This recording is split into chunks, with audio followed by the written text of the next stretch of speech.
नमस्कार. 12वीच्या इंग्रजी परीक्षेतील नॉवेल सेक्शनची तयारी कशी करायची यावरच्या आपल्या खास विश्लेषणात सर्वांचं स्वागत आहे.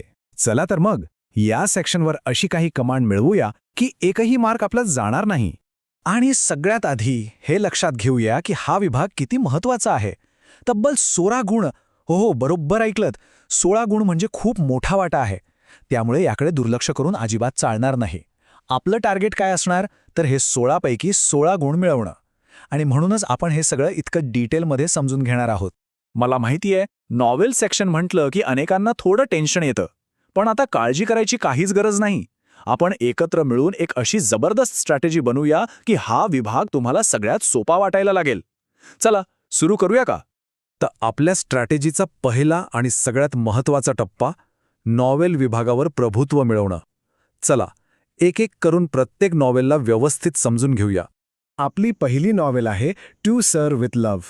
E.R. ब्रेथवेट यांची ही कथा खूप काही शिकवून जाते. पण परीक्षेसाठी नक्की कोणते मुद्दे लक्षात ठेवायचे, चला तेच पाहूया. ओके, तर टू सर विथ लव्हसाठी काय महत्वाचं आहे बघा. ही कादंबरी समजून घेण्यासाठी ना आपण तिला 3 भागांमध्ये विभागूया. सगळ्यात आधी तिचं कथानक आणि सेटिंग, म्हणजे गोष्ट कुठे घडते, ग्रीनस्लेट स्कूल लंडनमध्ये.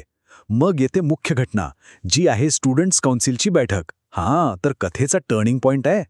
आणि सगळ्यात शेवटे पण तितकेच महत्वाचे म्हणजे या कादंबरीचे विषय, वंशभेद आणि शिक्षणातून होणारं परिवर्तन.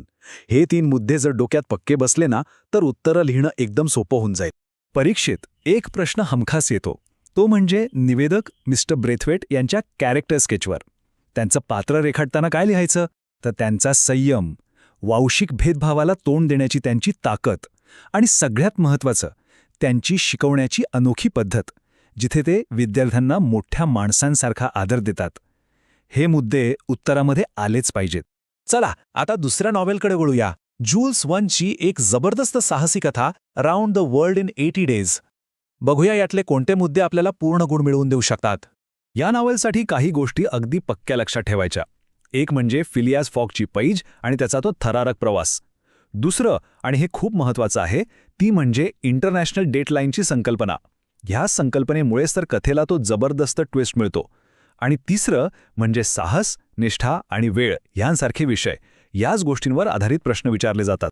फिलियास फॉग या पात्रावर तर प्रश्न येणारच.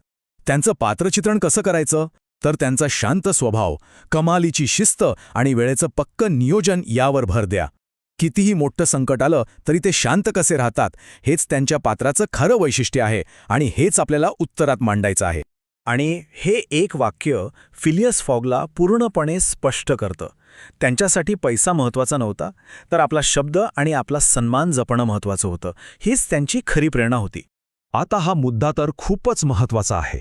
पासपार्थ्यू विरुद्ध डिटेक्टिव्ह फिक्स यांच्यातला संघर्ष. हा प्रश्न अनेकदा विचारला जातो. हे अगदी सोपं आहे लक्षात ठेवायला. बघा, पासपार्थ्यू म्हणजे मदत करणारा, फॉगचा निष्ठावंत साथी, आणि फिक्स तो म्हणजे अडथळा आणणारा, सतत संशय घेणारा. एकाला फॉगला जिंकवायचंय तर दुसऱ्याला त्याला हरवायचंय. आणि याचमुळे तर कथेत खरी मजा येते, नाही का? हीच ती संकल्पना आहे ज्यामुळे सगळा खेळच बदलून जातो. पूर्वेकडे प्रवास केल्यामुळे फॉग नकळतपणे एक पूर्ण दिवस वाचवतो. हाच नॉवेलचा सगळ्यात मोठा ट्विस्ट आहे आणि परीक्षेत हा मुद्दा सोप्या भाषेत समजावून सांगता आला पाहिजे. आणि आता आपली तिसरी आणि शेवटची नॉवेल, शर्लॉक होम्सची रहस्यकथा द साइन ऑफ 4. चला या गुंतागुंतीच्या केसचे सगळे धागेदोरे सोपे करून समजून घेऊया. या नॉवेलसाठी 3 गोष्टींवर लक्ष केंद्रित करा. पहिलं, कथेचं मूळ म्हणजे मिस मॉस्टनची केस आणि त्या आग्र्याच्या खजिन्याचं रहस्य. दुसरं, बेकर स्ट्रीट आणि लायसियम थिएटरसारखी महत्त्वाची ठिकाणं. आणि तिसरं म्हणजे लोभ, बदला आणि न्याय यांसारखे विषय. या 3 मुद्द्यांवरतीच आपलं उत्तर तयार करायचं आहे. शर्लॉक होम्सचं पात्रचित्रण लिहिताना त्याच्या तर्कावर आणि बुद्धिमत्तेवर सगळ्यात जास्त भर द्या. तो प्रत्येक केसला एक गणित किंवा कोडं म्हणून बघतो. त्याच्यासाठी भावनांपेक्षा तथ्य आणि निरीक्षण जास्त महत्त्वाचं आहे. हा मुद्दा तुमच्या उत्तरात दिसलाच पाहिजे. आणि हे लक्षात ठेवा, या संपूर्ण कथेच्या केंद्रस्थानी आहे तो आग्राचा खजिना. तो फक्त संपत्ती नाही, तर तो लोभ आणि अधपतनाचं प्रतीक आहे. तो ज्याच्याही जवळ जातो त्याचं आयुष्य उद्ध्वस्त करतो. ठीक आहे, आपण 3ही नॉवेल्स समजून घेतल्या. आता या सगळ्या माहितीला एकत्र करून परीक्षेतील यशासाठी एक सोपा आणि प्रभावी फॉर्म्युला तयार करूया. तर हा आहे यशाचा आपला 4 टप्प्यांचा फॉर्म्युला. पहिला टप्पा, मुख्य पात्रांना नीट समजून घ्या. दुसरा, प्रत्येक नॉवेलची थीम किंवा मुख्य विषय ओळखा. तिसरा, कथेतील महत्त्वाचे टप्पे लक्षात ठेवा. आणि चौथा, जुन्या प्रश्नपत्रिकांमधील प्रश्नांचा भरपूर सराव करा. बस इतकं केलं की यश नक्कीच मिळेल. आणि जाता जाता एक विचार सोडून जातो. ब्रेथवेट, फॉग की होम्स या तिघांपैकी कोणत्या पात्राचा प्रवास तुम्हाला दृढनिश्चय म्हणजे काय हे खऱ्या अर्थाने शिकवतो? यावर विचार नक्की करा. परीक्षेसाठी खूप खूप शुभेच्छा.